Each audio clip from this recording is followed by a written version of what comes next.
Le Parlement du Ghana vient d'adopter un projet de loi contre les papas.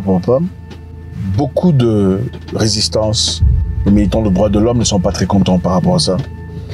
Donc le Ghana, finalement, dans leur Parlement, à travers leur Parlement, vient d'adopter une loi. La loi doit encore être signée par le président de la République.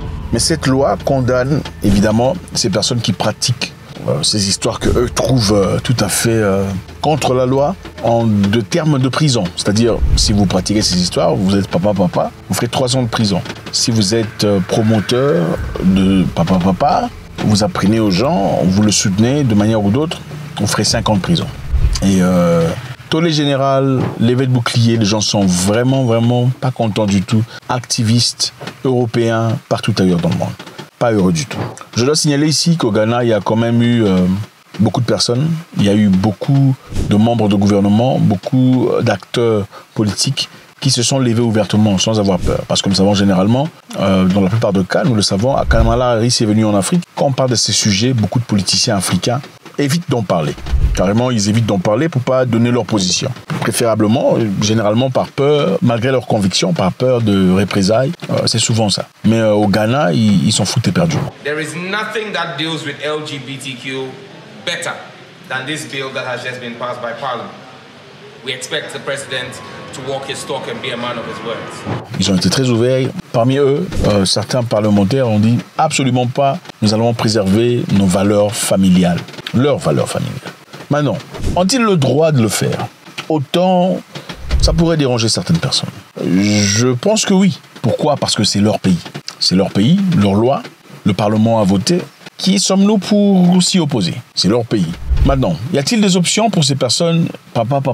Probablement ailleurs. Pourquoi? Parce que quand vous partez en Thaïlande, vous vivez comme les Thaïlandais. Okay? Vous allez à Dubaï. À Dubaï, il y a une loi où on ne peut pas faire expression de ses émotions, ou comment je peux dire, expression d'affection à l'égard même de son mari ou sa femme en public. C'est interdit. Dans certains endroits. Il y a certains endroits précis où vous pouvez vous amuser. C'est désigné pour la population touristique. Vous pouvez mettre tout ce que vous voulez, mini-jupe et tout le reste, sans difficulté. Mais il y a des endroits à Dubaï où vous partez, vous faites des bisous, là on vous arrête. Hein. On vous avertit d'abord, ensuite on vous arrête. Parce que c'est Dubaï. Pourquoi? Parce que c'est leur loi. Ont-ils le droit de le faire? Je crois que oui. Pourquoi? Parce que c'est leur pays. Alors, est-ce que ça veut dire que chez vous, vous ne pouvez pas le faire? Bien sûr que vous pouvez le faire chez vous. En Belgique, en Hollande, peu importe, vous pouvez le faire. Au Canada, vous faites ce que vous voulez. Mais est-ce qu'à Dubaï, vous faites ce que vous voulez? Vous ne le faites pas, parce que la loi de chez eux est différente de votre loi. Maintenant, les Ghanéens peuvent-ils choisir de faire cela? Je ne sais pas. Faites-moi savoir. Il y a eu levée de bouclier, tollé général. Beaucoup de personnes depuis sur place, c'est-à-dire les activistes, et aussi les Européens qui sont très fâchés par rapport à ça, qui trouvent ça inhumain, inacceptable. Le Parlement du Ghana a voté en faveur d'un projet de loi controversé. Je suis en train de lire depuis l'un de leurs journaux, c'est-à-dire français. Le Parlement du Ghana a voté en faveur d'un projet de loi controversé visant à restreindre sévèrement les droits des papas. Une décision qui a été condamnée par des militants de droits de l'homme. Une coalition de chefs religieux et traditionnels se sont mis ensemble, c'est-à-dire les chrétiens et les musulmans et les chefs traditionnels se sont mis ensemble, malgré leurs différends. Se sont mis ensemble pour dire non, on n'accepte pas papa dans notre pays. Ont-ils le droit de le faire? Apparemment, c'est chez eux. Ils ont porté soutien aux membres du Parlement, aux législateurs, après avoir adopté cette loi. Donc, les chefs religieux traditionnels ont donné soutien à tous ces Ghanéens de loi qui ont choisi cette loi. Le projet de loi punirait d'une peine de prison ceux qui participent à des actes de papa, ainsi que ceux qui promeuvent les droits des papa, des maman et d'autres identités non conventionnelles. Donc si vous allez pour faire la promotion de cette histoire, au Ghana, vous allez faire la prison. Le projet de loi, l'une des plus dures en Afrique, on dit, bon c'est quand même bizarre parce que je pensais que c'était celui de l'Ouganda qui était le plus dur en Afrique. Vous en souvenez, n'est-ce pas? En Ouganda, il y a quelque temps, on disait l'Ouganda sera sanctionné. On a sanctionné l'Ouganda à plusieurs niveaux. On a retiré les visas des membres politiques. On a annulé le visa de Madame Anita Onong, qui est la présidente du Parlement ougandais, après avoir passé cette loi et voté la loi. L'Ouganda ne bénéficie plus des avantages sur le plan financier de la Banque mondiale. Donc il n'y a plus de prêts pour l'Ouganda. Le président ougandais d'ailleurs a réagi disant l'Ouganda n'a pas besoin de tout ça. D'ailleurs on a besoin de rien, on a tout ce qu'il faut chez nous ici. Gardez ça chez vous. Vous ne vous servirez pas de l'argent pour corrompre nos mœurs. C'est ce qu'a dit le président Museveni. Et aussi, d'ailleurs, les Ghanéens ont réagi dans cette même occasion en disant « Nous avons vu comment ils ont traité les Ougandais. S'ils osent faire ça ici chez nous, s'ils osent faire ça chez nous, qu'est-ce qu'on fera? Nous allons bloquer leur business ici. On va les empêcher de travailler. On va leur imposer de prendre leur clic et leur claque et se barrer. » C'est ce que les Ghanéens ont dit. Le projet de loi est là, évidemment. La loi n'a pas encore été votée parce qu'il faudrait la signature du président de la République. Nous savons aussi qu'il y a un moment, Kamala Harris était venue en Afrique pour passer un message de paix, mais aussi un message qui demande à beaucoup de nations d'accepter, pas finalement. Beaucoup de personnes auraient préféré que ce soit un projet de financement, d'argent, de construction, d'économie, tout ça, de projet d'élévation. Mais on a été très déçus de voir que c'était un projet de simplement, voilà. Et ça a été le cas. Et à l'époque, beaucoup de personnes n'ont pas aimé l'attitude du président Nana Akufo, le président ghanéen, parce qu'il était trop passif pendant que Kamala Harris s'exprimait. Il n'a pas fait d'objection. Okay? Il ne s'est pas exprimé ouvertement en disant non, ça ne se passera pas. Beaucoup de personnes auraient voulu qu'il dise non, en tout cas cette histoire pas ici chez nous. Mais nous savons que juste après le départ de Kamala Harris, il a dit qu'il n'y aura pas de, c'est-à-dire officialisation entre papa, tout ça, ici au Ghana. En tout cas, pas pendant mon régime à moi. I've said this before, and let me in conclusion stress again that it will not be under the presidency of Nana Addo Dankwa Akufo-Addo that same-sex marriage will be legalized in Ghana. It will never happen in my time as president. Maintenant, on dit que la loi punirait de peine de prison de 3 ans tout celui qui fait papa à la maison t'attrape pendant les nyangula on te prison 3 ans. Si on t'attrape en train de promouvoir papa, tu feras 5 ans de prison. C'est ça la loi au Ghana. Comme je le disais, ils sont venus en Afrique à plusieurs reprises pour demander au président. On a vu le président Obama partir au Kenya, discuter avec le président Uhuru Kenyatta à l'époque, déjà, demandant l'ouverture de papa. Le président Uhuru Kenyatta a dit qu'il faut respecter notre culture.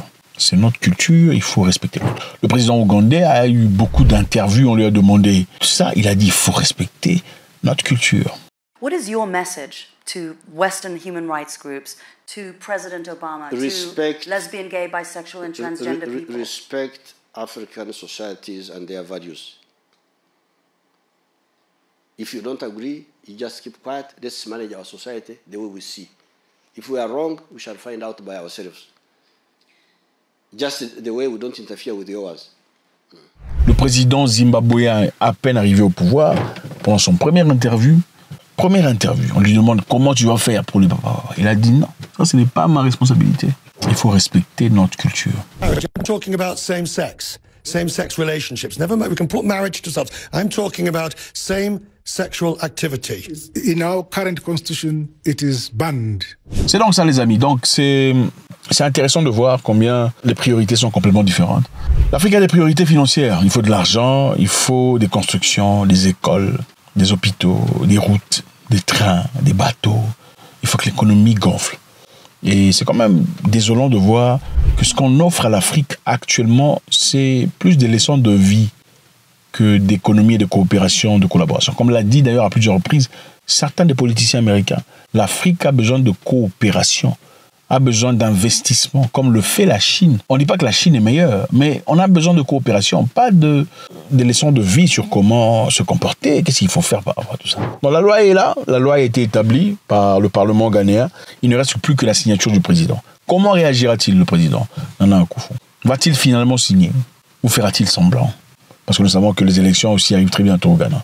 Est-ce que vous pensez que c'est injuste de pouvoir refuser aux frères d'avoir leur vie en tant que papa, enfin, vous trouvez que c'est injuste ou vous pensez comment?